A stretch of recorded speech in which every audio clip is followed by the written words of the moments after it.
Movie के शुरू में हम जॉन विक को देखते हैं जो कि जख्मी हालत में अपनी कार से बाहर निकलता है। ऐसा लग रहा था जैसे किसी ने बहुत बुरी तरह से उसकी पिटाई की है। उसके बाद जॉन अपने फ़ोन में अपनी वाइफ की वीडियो देखता है। फिर कहानी यहाँ से फ्लैशबैक में चली जाती है जहाँ हम जॉन को उसकी वाइफ के साथ देखते हैं जो कि उस वक्त हॉस्पिटल में है और उसकी वाइफ की यहाँ पर मौत हो जाती है। जॉन अपनी वाइफ की मौत से काफ़ी ज़्यादा अपसेट हो जाता है। जब सब लोग फ्यूनरल से चले जाते हैं तो जॉन का दोस्त मार्कस वहीं खड़ा रहता है और उसे कहता है कि मुझे तुम्हारी बीवी हेलन के लिए काफ़ी दुख है। मार्कस बताता है कि तुमने ज़िंदगी में काफ़ी सारे बड़े काम किए हैं, काफ़ी ज़्यादा मुसीबतों का सामना किया है, मगर इस बार तुम्हें अपनी ज़िंदगी वापस से शुरू से स्टार्ट करनी होगी। अगले सीन में जॉन अपने घर में होता है तो उसके पास एक पार्सल आता है। जब जॉन उसे देखता है तो उसे पता चलता है कि ये किसी और ने नहीं बल्कि मरने से पहले उसकी वाइफ हेलन ने ही भेजा होता है। पार्सल में एक बड़ा सा डब्बा और एक खत होता है और उस डब्बे में छोटा सा कुत्ता होता है। जॉन अपनी वाइफ का खत पढ़कर बहुत रोता है। खत में लिखा था कि मैं जानती हूँ इस वक्त तुम बहुत अकेले पड़ चुके हो और मैं ये भी जानती थी कि मेरे पास अब वक्त बहुत थोड़ा रह गया है, इसलिए मैंने तुम्हारे लिए एक छोटा सा साथी चुना है, वो कुत्ता जिसका नाम टेजी था। जॉन की वाइफ ने यह भी लिखा था कि मैं उम्मीद करती हूँ तुम दोनों अपनी आगे की ज़िंदगी अच्छे से गुजारोगे। उसके बाद वक्त गुजरता है जिसमें हम जॉन और टेजी की एक अच्छी खासी केमिस्ट्री देख पाते हैं। फिर एक दिन जॉन अपनी खूबसूरत गाड़ी लेकर घर से निकलता है पेट्रोल डलवाने के लिए। पेट्रोल स्टेशन पर दो गुंडे खड़े होते हैं जो जॉन से बदतमीजी करने लगते हैं और उसे कहते हैं कि हमें तेरी कार पसंद आई है, क्या हमको बेचेगा। लेकिन जॉन भी उसे खरा जवाब देता है कि ये कार बेचने के लिए नहीं है, तू अपना काम कर। इस बंदे का नाम होता है लौसिफ। अपनी बेइज्जती को देखकर लौसिफ जॉन से लड़ना चाहता है, मगर तभी लौसिफ का फ्रेंड आ जाता है और उन दोनों को लड़ने से रोक देता है। सीन शिफ्ट होता है रात में जब जॉन अपने घर में आराम से सो रहा होता है, लेकिन तभी उसे टेजी के भौंकने की आवाज़ आती है। तो जल्दी जॉन नीचे पहुंचता है और उसे पता चलता है कि वही सुबह वाले गुंडे उसकी गाड़ी चुराने आए हैं और जॉन को एक डंडे से काफ़ी ज़्यादा पीटते हैं। और जॉन उस वक्त इस कंडीशन में नहीं होता कि उनसे लड़ पाए और ये गुंडे जॉन की गाड़ी की चाबी लेकर चले जाते हैं और साथ ही वो जॉन के कुत्ते को भी जान से मार देते हैं। जॉन को जब अच्छे से होश आता है तो वो अपने सामने टेजी की लाश पाता है। उसे देखकर जॉन फूट फूट कर रोने लगता है। फिर सबसे पहले तो वो जाकर टेजी को ज़मीन में दफनाता है और यहीं पर हम जॉन की आंखों में एक खतरनाक गुस्से को देखते हैं। जॉन इस बात को जानता था कि ये गुंडे कार चुरा कर तो ले गए हैं, लेकिन कार की खरीदो फरोख्त में इनको किसी प्रोफेशनल से हेल्प लेनी होगी। इसलिए जॉन एक शख्स को जानता था जिसका नाम था ओरेलियो और उसके पास जाकर अपनी चोरी हुई गाड़ी की कहानी सुनाता है और साथ ही ये भी बताता है कि उन गुंडों ने जाते हुए मेरे कुत्ते को भी जान से मार दिया। ओरेलियो जॉन को अच्छे से जानता था कि वो कितना खतरनाक है और किस खेत की मूली है। वो जॉन को सब कुछ बता देता है कि लौसिफ मेरे पास आया था और उसने मुझे इस गाड़ी की नंबर प्लेट चेंज करने की बात की है, मगर मैं तो जानता हूँ कि जॉन की गाड़ी है, इसलिए मैंने ऐसा करने से मना कर दिया। मगर लौसिफ एक बहुत बड़े रशियन माफिया का बेटा है और वो मुझे मारपीट कर वहाँ से चला गया है।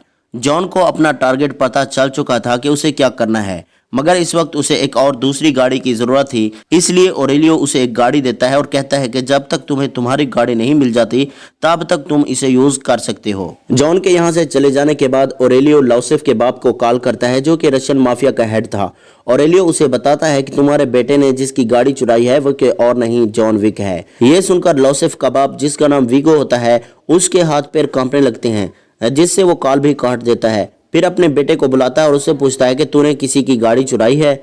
जब लौसिफ कहता है कि हाँ किसी की चुराई तो है, तभी वीगो खींच के उसके पेट में मुक्का मारता है और कहता है कि जिसकी गाड़ी तुमने चुराई है क्या तुम्हें पता है कि वो कौन है। लेकिन लौसिफ को ये बात पसंद नहीं आती और वो कहता है कि सिर्फ एक गाड़ी ही तो चुराई है, आखिर कौन है ये जॉन विक और मेरा क्या उखाड़ लेगा। तभी वीगो उसे बताता है कि आम लोगों को मारने के लिए कातिल काम आते हैं और कातिलों को जो मारते हैं उन्हें बोगीमैन कहा जाता है और बोगीमैन का जो शिकार करने आता है उसे लोग कहते हैं जॉन विक। जॉन विक तबाही का दूसरा नाम है और तूने उसकी गाड़ी चुराई है।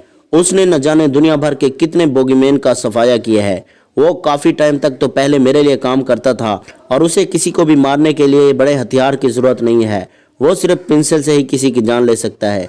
एक वक्त था जब वो मेरे लिए काम किया करता था, तभी उसे किसी हेलन नाम की लड़की से प्यार हुआ था और हेलन ने उसे आखिरी निशानी ये कुत्ता दिया था जिससे तूने जान से मार दिया। अब वो तेरे पीछे ज़रूर आएगा। लेकिन अब वीगो भी चूंकि एक अंडरवर्ल्ड माफिया डॉन था तो वो अपने बेटे को बचाने की हर मुमकिन कोशिश करता है। उसके बाद हम जॉन को देखते हैं जो कि उस वक्त अपने घर के फर्श को तोड़ रहा होता है जहां नीचे से वो एक सूटकेस निकालता है जिसके अंदर काफी यूनिक गन्स होती हैं। उसी वक्त जॉन को कॉल आती है जो कि वीगो की होती है। वीगो उसे कहता है कि तुम्हारे और मेरे बेटे के दरमियान जो कुछ भी हुआ उसे बचपने की गलत समझकर भूल जाओ। लेकिन जॉन के सर पर तो खून सवार था, इसलिए वो वीगो से बिना कुछ कहे कॉल बंद कर देता है। इस बात से वीगो समझ गया था कि जॉन मेरे बेटे को जान से मारे बिना नहीं रुकेगा, इसलिए उसे ही खत्म करवाने के लिए वीगो उसके घर पे गुंडे भेज देता है। मगर जॉन तो खुद ही एक बड़ा किलर था, उसके सामने कोई नहीं टिक सकता था और वहां पर वो एक एक करके लोगों की लाशें बिछा देता है और फिर अपने ही कुछ आदमियों को फोन करके उनकी लाशों को ठिकाने लगवा देता है। अगले दिन वीगो जॉन के पुराने दोस्त मार्कस के पास पहुंचता है और मार्कस भी जॉन की तरह एक बोगीमैन किलर था। वीगो उसे जॉन की सुपारी देता है, मगर मार्कस ये सुपारी लेने से इनकार कर देता है और कहता है कि तुम्हारा काम है, तुम जानो। अगले दिन जॉन एक होटल में पहुंचता है जिसका नाम होता है कॉन्टिनेंटल, और इस होटल की सबसे खास बात यह थी कि यहाँ पर दुनिया का हर सबसे बड़ा माफिया मौजूद था। अगर दोस्त एक छत के नीचे थे तो दुश्मन भी एक छत के नीचे थे। लेकिन सबसे गेम चेंजिंग बात यह थी कि कोई भी इस कॉन्टिनेंटल होटल में गोली नहीं चला सकता था, क्योंकि ये बात इस होटल के रूल्स एंड रेगुलेशन के खिलाफ थी। खून खराबा, गोलीबारी और लूटमार और बदले जैसी चीज़ों की कॉन्टिनेंटल में कोई जगह नहीं थी। अगर कोई ऐसा करता तो उसे सरेआम मार दिया जाता था। जॉन अपने काम को पूरा करने के लिए यहाँ पर एक रूम ले लेता है ताकि उसे कोई नुकसान ना पहुंचे। लेकिन यहीं पर एक लड़की भी रूम बुक करती है जो कि जॉन को घूरती हुई आगे चली जाती है। इस लड़की का नाम होता है परगिन्स। होटल में जॉन की मुलाकात वेंस्टन से होती है जो कि इस होटल का मालिक था। वेंस्टन जॉन को यहाँ पर देखकर हैरान होता है, क्योंकि वह इस बात को जानता था कि जॉन ने आजकल कत्लेआम करने का काम छोड़ दिया है, मगर आज वो यहाँ पर आया है तो इसका मतलब जरूर कुछ रगड़ा हुआ है।